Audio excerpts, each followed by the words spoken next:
Alright, this is going to be a pretty quick and straightforward video. So we now have Xcloud on the Xbox consoles. Before, you can access Xcloud from the internet browser on your computer or on your phone, and now we're able to do it from the Xbox itself. So if you have an Xbox One, it works on there. Series X, I am obviously on the Series S, so that's where I'm going to be kind of showing you guys this from.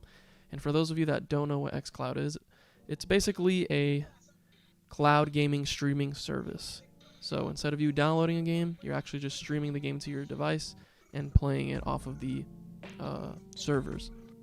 Now, I'm not a fan of the whole cloud gaming thing based on my own experience with it and just internet connection. If your internet connection isn't the greatest, if it's not stable, it can just alter the experience and you're just not going to have a lot of fun. There's going to be delay, input delay, and your game's going to look fuzzy. So if you have a really good connection, like you have fiber or something, this is going to be excellent for you.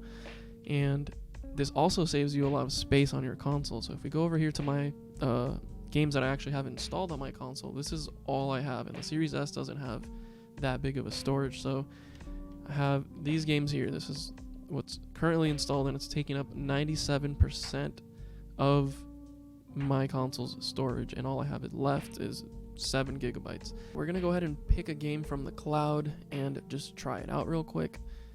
You do have to have Xbox Game Pass, I believe, in order to take advantage of the cloud. I have Ultimate. I don't know if you need Ultimate. I'm not gonna really go into the subscriptions right now, but that is something to keep in mind.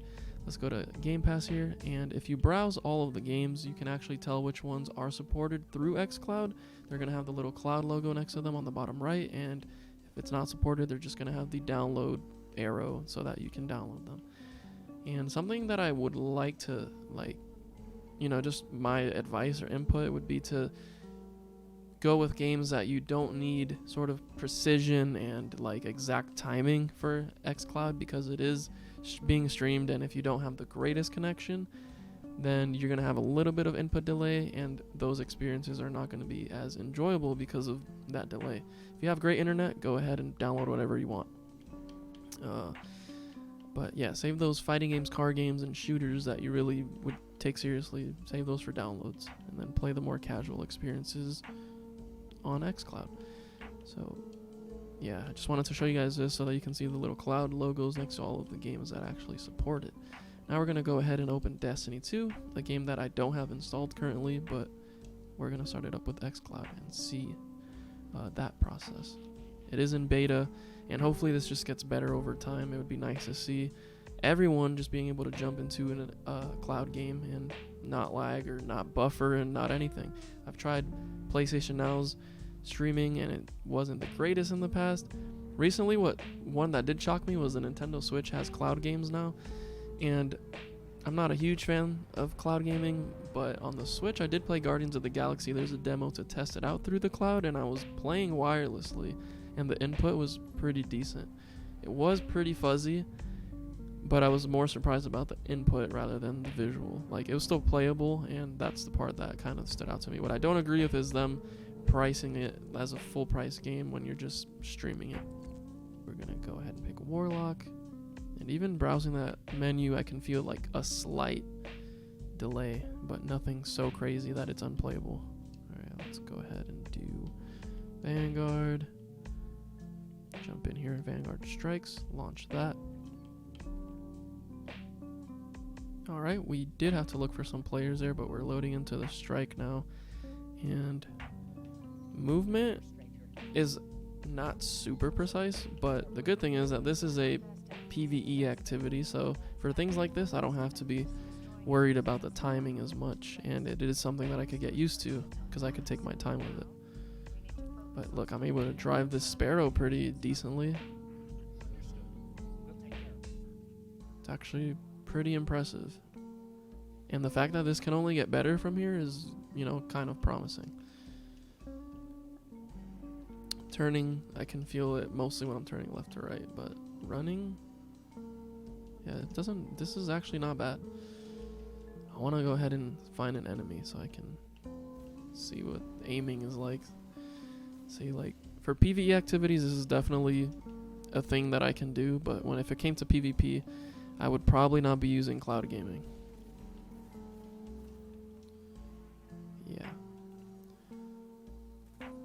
actually very impressed with this. This is probably the best time I've had with Xcloud. I've tried it on PC, I've tried it on my phone, and this has been the best time on Series S.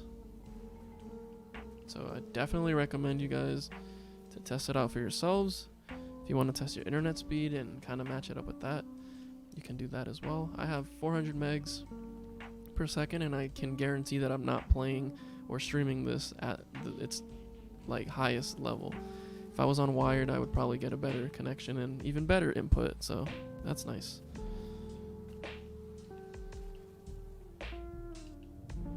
But the fact that I'm able to just do strikes on here without actually downloading the game is pretty good. I'm gonna go ahead and kill this guy, and unfortunately I'm going to leave this team so I can continue recording this video. So we're gonna go ahead and quit Destiny. And for a shooter, that was actually very impressive, and I'm happy with it. How was your gaming experience? I'm gonna give it a smiley face because that was pretty good. Great. What did you enjoy? Tell us what you like about the game you played. No. Cloud gaming. Look, they knew that I was making this video. Tell us what you like about cloud games. Quick resumes play. No game updates. Games play instantly. Playing anywhere. And the ease of use. All of these things are exactly what I just showed you, and is definitely a reason for you to want to try this and take advantage of it if you have a stable connection. You can try it on your phone if you don't have an Xbox. You can try it on your computer if you don't as well. Let's submit that feedback. And the only thing I could say is that maybe make it more accessible for people with not so great internet connection, like maybe a resolution option or something. But right now it's not bad, and I'm actually pretty happy with it.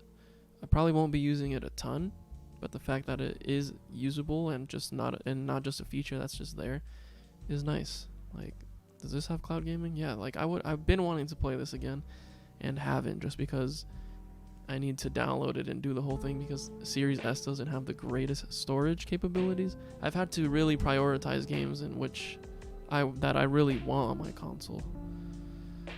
But now I can kind of just have my core games downloaded that I really want downloaded and want them to play at their best and highest fidelity and just stable connection. And then the ones I don't really care for, I can use cloud gaming for. Games that I want to try but don't want to download. And this is probably not the smartest choice of game to try to get into, because it's going to give me a cutscene and everything. But yeah, load it up. It's going to work. Inputs are pretty decent. So you guys get the point. That is Xcloud. I suggest you guys try it out for yourselves. Look for a game on the Game Pass that you guys want to try and give it a shot. I think it's a good improvement and a good innovative thing that we should be happy about. And moving forward, I hope that it just continues to work better, and that cloud gaming in general just gets better, as well as internet connections and things like that. I always like seeing how things can be innovated and made easier for people to use, more accessible, and this is one of those things. You can literally play Xbox games anywhere. You can play these console-specific games, 360 games, on your computer that you normally wouldn't be able to download from Game Pass on PC. So all of that is very nice. 100% think this is a small step in the right direction. Maybe not so small, but it's going to get better. It can get better, and it will get better, and I'm happy that we're seeing changes like this. Hopefully PlayStation Now gets better. Like I said, the Switch even has cloud gaming, and in a few years, who knows, cloud gaming might be just how we play games. I don't know. It's hard telling. But hopefully that was helpful. Hopefully you guys found that helpful, enjoyable, whatever the case may be. If you were curious about cloud gaming and wanted to know what it was or how it worked, there's a little bit of a first look at that. And if there's any updates with cloud gaming, I might cover those in the future for more gaming content, Xbox, PS5, and just anything that I'm playing. Make sure you guys are subscribed. We are so close to 2,000 subs. Well, not so close, but we will get there by the end of this year. And I just want to say thank you to everyone that's been watching the videos and that will continue to watch. It means a lot to me. But that is it for this video, and I will see you guys on the next one.